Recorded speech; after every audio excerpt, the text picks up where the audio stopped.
ዛሬ እንግዲህ ሽምግልና ምልክበት ቀን ነው። እንግዲህ ሽማግሌ እየላኩኝ ነው። እግዚአብሔር ይመስገን። እንኳን ደስ አላችሁ፣ እንኳን ደስ አለን። እንግዲህ አሁን ከደቂቃዎች በፊት በተሰማው መረጃ በቲክቶክ በተሰኘው ማህበራዊ ድረገጽ ላይ ከ1.9 ሚሊዮን በላይ ተከታዮች ወይንም ፎሎወርስ ያሉት ሁለት ጊዜ የቲክቶክ ክሬቲቭ አዋርድ በቤስት ኢንፎርማቲቭ ዘርፍ አሸናፊ የነበረው ሙሴ ሰለሞን በዛሬው ዕለት እጅጉኑ ደስ የሚል መረጃን አጋርቷል። ሁላችሁም እንደምታውቁት ሙሴ ሰለሞን ባለፉት ወራቶች ውስጥ ለሴት ጓደኛው ቀለበት ማሰሩ የማይዘነጋ ነበር። ታዲያ ሙሴ ባጋጠመው የእስር ጉዳይ ለረጅም ጊዜ ባይሆንም ለጥቂት ወራት በእስር ጊዜ ቆይቶ አሁን መፈታቱን ተከትሎ ወደ ቀድሞ ስራ መመለሱንም ሲያበስር ሁሉም ክርስቲያኖች ባጋራው ቪዲዮ ስር ገብተው የተሰማቸውን ደስታ እና እግዚአብሔርን ሲያመሰግኑ ተመልክተን ነበር።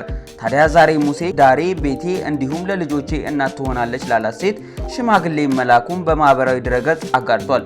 እሱም ታዲያ የተሰማውን ደስታ ከጓደኞቹ እንዲሁም ታዋቂው ቲክቶከር አዶናይ ጋር በመሆን ደስታቸውን እየገለጹ ተመልክተናቸው ነበረ።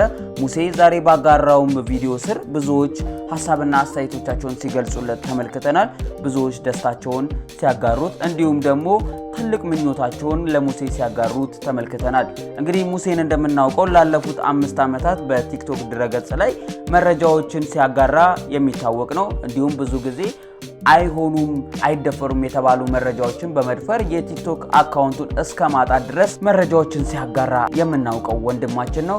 እናንተስ የፋሪስ ሚዲያ ቤተሰቦች ለሙሴ ያላችሁን ሐሳብና አስተያየት በሐሳብ መስጫ ሳጥን ስር ያስቀምጡልን እንላለን። እንግዲህ እንደሚታወቀው ላለፉት 11 ወራት እኛም ለእናንተ ለውድ ተከታታዮቻችን መንፈሳዊ መረጃዎችን እና ታሪኮችን ይዘንላችሁ ስንቀርብ ቆይተናል።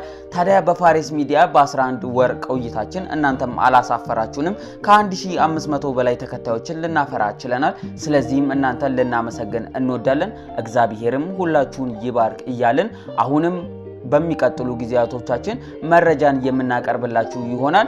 እኛ የምናቀርብላችሁ የመንፈሳዊ መረጃዎችን ስለሆኑ ለዚህ መንፈሳዊ ቤት አዲስ ከሆናችሁ ቤቱን ሰብስክራይብ በማድረግ ቤተሰብ ይሁኑ እንላለን። እንዲሁም መረጃዎች በፍጥነት እንዲደርሷችሁ የደውል ምልክቷን መጫን እንዳይዘነጉ። ቤቱን ከወደዳችሁት እንዲሁም ቪዲዮ ከተመቻችሁ ቪዲዮ ላይክ እና ሼር እያደረጋችሁ ለወዳጅ ዘመዶቻችሁ ቪዲዮን ያጋሩት እንላለን። እኛ ያለን መረጃ ለዛሬ ይህንን ይመስል ነበር። በሌላ መረጃ እስክንመለስ ድረስ